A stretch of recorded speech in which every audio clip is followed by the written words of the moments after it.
Idea builder private limited Ghaziabad द्वारा Rajnagar extension में red Apple residency परियोजना को 2012-2013 में लॉन्च किया गया था, जो कि मंजू जे ग्रुप के प्रमोटर्स के तहत C294 first floor Vivek Vihar नई दिल्ली और corporate office C10 Ramprastha Ghaziabad में पंजीकृत कंपनी है। हजारों परिवारों ने इस तथ्य पर भरोसा करते हुए फ्लैट खरीदे थे कि परियोजना को भारतीय state bank, Punjab national bank और इलाहाबाद बैंक जैसे सरकारी बैंकों द्वारा संयुक्त रूप से अनुमोदित किया गया है।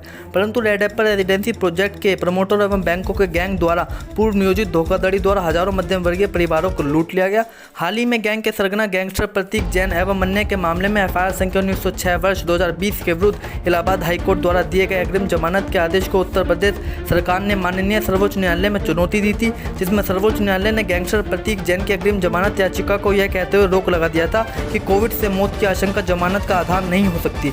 माननीय सर्वोच्च न्यायालय के इस आदेश के बाद बिल्डर गैंग की गिरफ्तारी होने पर शायद पिछले 8 साल से पीड़ित हजारों परिवारों को न्याय मिल सके।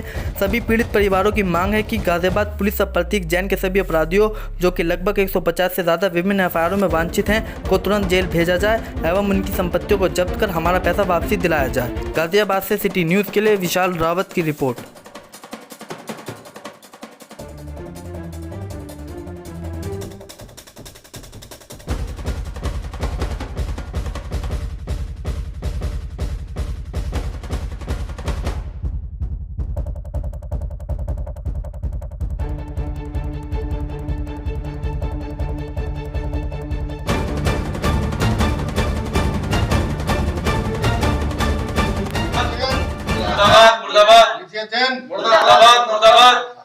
रेड एप्पल रेसिडेंसी मुर्दाबाद मुर्दाबाद, आइडिया बिल्डर मुर्दाबाद मुर्दाबाद। मैं सिद्धार्थ नागर, मैंने 2012 में रेड एप्पल रेजिडेंसी में अपना फ्लैट बुक कराया था, जिसके लिए मैंने बिल्डर को बुकिंग अमाउंट दिया था 4,20,000 रुपये, और उसके बाद फिर मैंने उन्हें 5 लाख रुपए दोबारा से दिए थे। 2014 में हम लोगों का लोन हुआ था बैंक से, पंजाब नेशनल से, दिल्ली जो है ये विवेक विहार ब्रांच से। उस समय पे 2014 में बैंक ने बिल्डर को 12,90,000 रुपये जो है पैसा दे दिया था जो है। उसके बाद जो है बिल्डर ने कोई काम नहीं करा। उसके बाद भी बैंक ने 2014 में फिर दोबारा से उन्हें 1.5 लाख रुपए दे दिए, और आज के टाइम में कोई बैंक से हमें कोई इन्फॉर्मेशन नहीं है कि भाई बिल्डर पैसे दे रहा है नहीं दे रहा है। आज 8 साल बाद, 9 साल बाद, जो है 10 साल बाद लोगों के पास जो है बैंक के जो है रिमाइंडर्स आ रहे हैं कि जी आपका ब्याज लग के पैसा इतना हो गया, और बिल्डर के ऊपर जो है गैंगस्टर लग गई, वो भाग गया, अब ये पैसा आप दो, नहीं तो ये पैसा आपको देना पड़ेगा, नहीं तो बैंक, अगर बिल्डर का पता ही नहीं है तो आपको ये पैसा देना पड़ेगा। जो लगभग कितने लोग हैं जिनके साथ ये बिल्डर ने फ्रॉड किया है? ये लगभग रेड एप्पल रेजिडेंसी के जो है 500 लोग हैं जिनके साथ ये धोखाधड़ी। हाँ, जिनके साथ ये धोखाधड़ी हुई है। अच्छा, इसमें अब जो वर्तमान में जो कार्रवाई आपने बिल्डर के खिलाफ की है जी, पिछले मीडिया को आपने बुलाया, उसको थोड़ा बता दें कि अब इस समय क्या कार्रवाई आपने बिल्डर के खिलाफ की? बिल्डर के खिलाफ जो है 150 से ज़्यादा जो है क्या कहते हैं जो है FIR हुई हुई है, जिससे उसके ऊपर जो है गैंगस्टर भी लगी हुई है। लेकिन बिल्डर की, बैंक की और शासन प्रशासन में जो भी बिल्डर के लोग बैठे हैं, उनकी मिली भगत से बिल्डर पकड़ा नहीं जा रहा है। बार बार जो है हम रिमाइंडर दे रहे हैं सब जगह पे, जो भी प्रशासनिक अधिकारी हैं सारे हैं, लेकिन प्रशासन में जो लोग उसके अपने लोग हैं उनके थ्रू उसे जो इन्फॉर्मेशन मिल जाती है और वो पकड़ा नहीं जा रहा है। अभी क्या था, उसकी जो है उसने इंटरिम बिल ले ली थी जो है हाई कोर्ट से, उसके लिए जो है फिर यूपी गवर्नमेंट जो है सुप्रीम कोर्ट में गई, और अब उसकी जो है सुप्रीम कोर्ट ने भी जो बिल है वो खारिज कर दी है।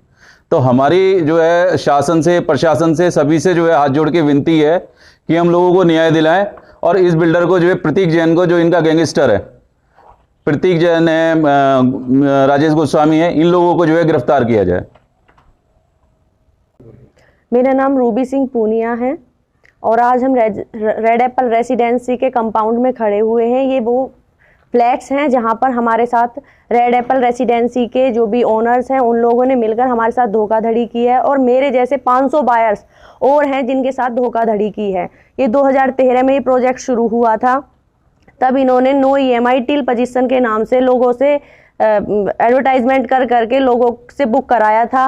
उसके बाद इन लोगों के कहने से ही मेरा बैंक जो लोन है वो SBI बैंक से है, उन्होंने ही हमें सजेस्ट किया था, बैंक का नाम भी, वहाँ हम गए, वहाँ से हमने लोन अप्लाई किया, लोन हो गया। और पता नहीं कैसे बिल्डर्स या बैंक वालों ने मिलकर पैसा पूरा ले लिया है और अभी तक भी 2013 से अभी तक भी हमें कोई भी फ्लैट या कोई भी किसी तरीके का बेनिफिट्स वहाँ से मिला नहीं है। और बैंक लगातार हमें मैसेज भेजता है, मेल पे भेजता है, या हमारी नोटिस हमारे घरों पे आते हैं, NPA कर रखा है और हमारी प्रोफाइल पूरी ख़राब हो रखी है, जिसमें कि हमारा कोई दोष नहीं है। हमने प्रॉपर टाइम पे पैसा दिया, किस्तें दी हैं, लेकिन अब जब ये जो हमारा प्रोजेक्ट है इस स्थिति में है कि ना तो हम ही पैसा देने की स्थिति में रह गए हैं और बैंक्स, बायर्स, बिल्डर्स, गवर्नमेंट सब मिलकर हमें ही हरास कर रहे हैं। लगातार हमारी ये स्थिति आ गई है। 2013 से देखिएगा 7 साल हो गए हैं, हम ही चक्कर काट रहे हैं दफ्तरों के, गवर्नमेंट शासनों में जाते हैं, कभी DM के यहाँ, कभी SDM के यहाँ,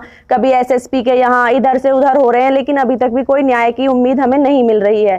और लगातार हरासमेंट से हम काफ़ी परेशान हो चुके हैं और हमारा सारा पैसा आप देख लीजिएगा कि 2013 से लेकर 15 में हम 22-23 लाख रुपए मैं पे कर चुकी हूँ। काफ़ी लोगों का और भी जिनके बड़े प्रोजेक्ट थे या बड़े फ्लैट्स थे वो काफ़ी पैसा पे कर चुके हैं और तब से ही हम लोग अब तक इंटरेस्ट भी दे रहे थे बैंक का, लेकिन कब तक दें। हम गवर्नमेंट से यही उम्मीद करते हैं कि हमें न्याय दिलाया जाए और जो भी ये हरासमेंट है हमारे साथ उसकी तरफ ध्यान दें। धन्यवाद।